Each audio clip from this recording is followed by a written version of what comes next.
There's a certain wonder to reading a good fantasy book. Getting immersed in the characters in a new world, the real world slips away, replaced by moments of wondrous fantasy, with the inner workings and politics of the world unfolding and making it feel immensely real the further you get into it. Those watching this video probably already know that Metaphor ReFantazio isn't a book, but instead a game, but it's the closest I've felt this feeling in any media for a long time, thanks to the depth and lore of its world that made me fall in love with it as I played. I spent a wondrous 100 hours heavily into it, with familiar points from Persona thanks to it being made by many of the same team members, making it easy to feel comfortable in. This is together with the impressive amount of thought put into making all the pieces of its world fit together, as it touches on its world's tribal equality and power struggles in detail, all with a slick modern style and plenty of decision making to make almost every hour in it a great one. It's going to be many JRPG fans' Game of the Year for good reason, and is certainly up there in mine, as this gorgeous fantasy novel of a game reminded me of just how wonderful fantasy JRPGs and stories can be, as I spent many enjoyable hours in this glorious new fantasy world.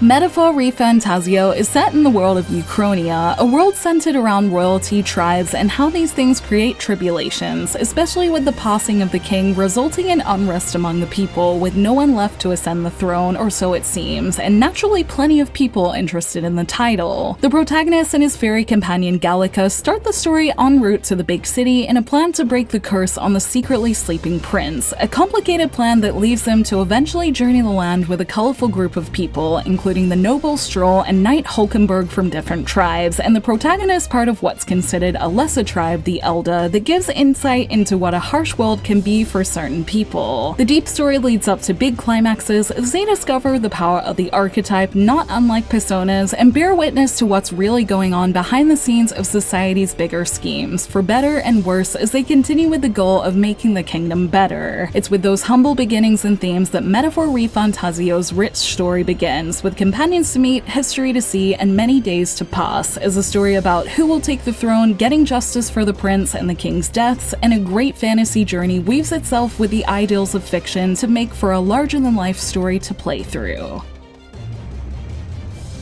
The calendar system as days pass in Metaphor may feel familiar to fellow Persona players, along with other elements like its follower system that resembles social links, its royal virtues that are a new version of personal stats, and things like having the day and night to choose what you want to do makes Metaphor feel very comfy. Metaphor's key difference is that its world is instead grounded in fantasy, with everything aiding in story and world building that makes Metaphor feel richer than its Tokyo companions. New characters to befriend provide an insight to understanding this world better that makes talking to them always go beyond getting benefits for battle, as they always help make the story a little better. Another familiar aspect to players will be the stunning UI and dungeon crawling game flow, with a dungeon taking up at least one day's time and needing to be done by a certain day, always leading to an important and surprising plot twist that will help move the story along. Dungeons are big and full of hidden treasure and turn-based battles, and again easily picked up by Persona fans with similar moves, but the new monsters you use to fight being called archetypes, and the monsters you're facing ranging from beasts to bizarre dismembered parts of humans that gives an interesting new vibe to make things a bit different. I loved the dungeon crawling in Metaphor, as I found it respectful for your time in a lot of ways that made me want to explore every inch of each and every dungeon. It'll never make you face an enemy that's too easy for you, with weaker blue shaded enemies able to be destroyed on the field, sometimes making Metaphor feel like a hack and slash until you find a stronger enemy that will give you a fair challenge after you break them down, and then go into exciting turn-based battles that rely on how well you can use your archetypes as you find more and you and them level up throughout the campaign. Another thing I ended up really liking was how no character can change their archetype during battle, meaning it's essential to have them prepped for a variety of battles and to consider which archetypes are best for different dungeons. It also has cool within-game informants that can give you a heads up on what kind of enemies to expect and strategies that are best for each dungeon for a small fee. I would usually be self-conscious to Google that kind of thing, but this being in-game game meant I always felt like why not make things easier for myself, and it resulted in a smoother playthrough, letting me feel powerful in dungeons while also taking the careful time to customize my archetypes perfectly, so I was pretty involved in developing and evolving them to ensure my own success. That meant I could spend a lot of my dungeon time digging around for treasure and looking for hidden sections, which there are plenty of, rather than stressing out about each turn-based bump along the way. Instead, I could really enjoy the fun, eccentric visuals and music that covered each of my trips into the unknown, and felt fully immersed in each place I went to as I continued a fantastic story. It might feel like Persona in a lot of ways, but I think often the fact it's set in a fantasy world makes everything even better, as the world and mechanics are molded to each other to make them work together. Things like informants wouldn't be possible in a Persona world without feeling a little cheap, and it being outside the Persona universe meant that things like archetypes can be more limited and refined, with the originality of this world allowing these familiar mechanics to feel like the best version of them, thanks to the world letting them be molded in that way. Also, like a Persona journey is how each in-game day lets you be in control of if you quest, travel, talk to friends, or otherwise, meaning everyone's journey will be different even if the formula feels familiar. I love the way these mechanics felt in a different world, and it made me think about how I wouldn't mind the Atlus, Studio Zero, Katsura Hashino formula applied to future worlds, as it can definitely operate outside of Atlus's usual city settings well. Being able to slide comfortably into its mechanics gave me time to really get into its characters and story, a story that is well worth seeing the end of in a mammoth JRPG world.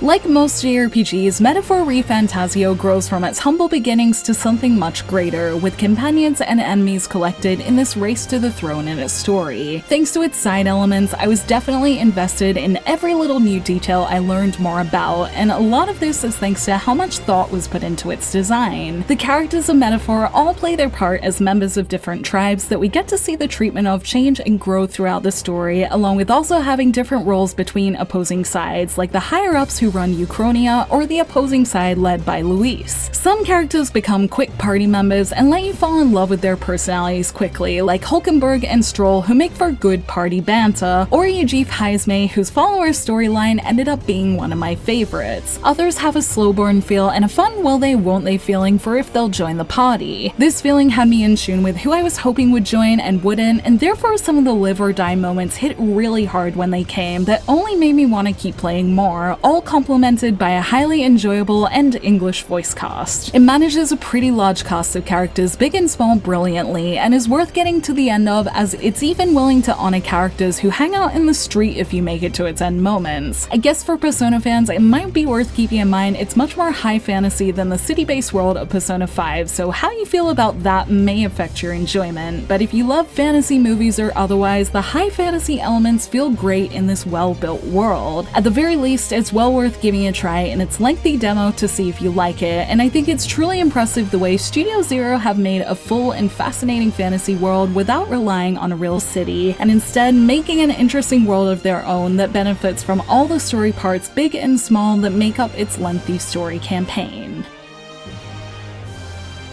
I truly could sing Metaphor's praises all day. There's a reason it's gonna be most JRPG fans' game of the year, and it will more than likely be on my list, as it really raises the standard of how deep and wonderful an original story and world can be. I would say most things in it slide by without criticism, as it's well designed and respectful to the player in a vast majority of its hours, although I found the first bump in my road with it in my final 10 that kept it from being perfect to me, as they're part of my final memories of it. I was having a wonderfully indulgent playthrough. I'd gotten to its end sequence that follows the common enough JRPG style of being longer than it originally seems, which is fine, but I thought I'd be safe to go back and grind if I needed to at one part of its final phase, and if that could not, that meant I was pretty stuck when I couldn't win the long final battle, and my last usable save was a good 20 hours away. Thankfully, I play on normal these days, that meant I could just bump the difficulty down one, as I was too emotionally invested to jump back that far, but it's a bummer that the only dungeon that does this is the very last one, so for me, it does prevent it from being truly perfect, especially since every other dungeon will let you jump back days if you need to. It is, however, no way game ruining, as I was still plenty moved by its ending, and once again returned to my indulgent pace after, so I would advise anyone to really consider if you are really ready to face the final boss, and keep your save somewhere you can run back so you can keep the smooth experience going, as otherwise it's really fantastic. How fantastic it is means I'm so glad I got to the end and now have my clear data get to play with. I always play a little post-game for reviews, so I sunk an extra hour to be at a total of 114 once I was done, and the fact it has all its languages in one purchase means I'm considering a Platinum New Game Run Plus in Japanese at some point, both for my studies and because it would be a shame to leave this world. I got pretty close to getting all my follower stories done, but missed a few at the end due to a couple of time management mistakes, but that going back and having a better playthrough the second time round was what made me fall in love with Persona when I played Golden, so I don't mind at all. I certainly don't have the same amount of time to give these days, but I would at least like to do another full playthrough, whether it be now or in a potential Royal version on Switch or something that hasn't been announced but is a patent for similar games, and I would more than love to have this for completionist time on train, so I'll be crossing my fingers and toes that we see it portable someday. For now though, it's the bittersweet moment where I have to say a small goodbye to Metaphor for now, as much as I loved it as a wonderful and must-buy JRPG from this year that is ready to give so many hours of fantasy enjoyment. I hope absolutely everyone tries it as one of the great JRPGs from this year and potential the decade with how much of a rich journey it has to give.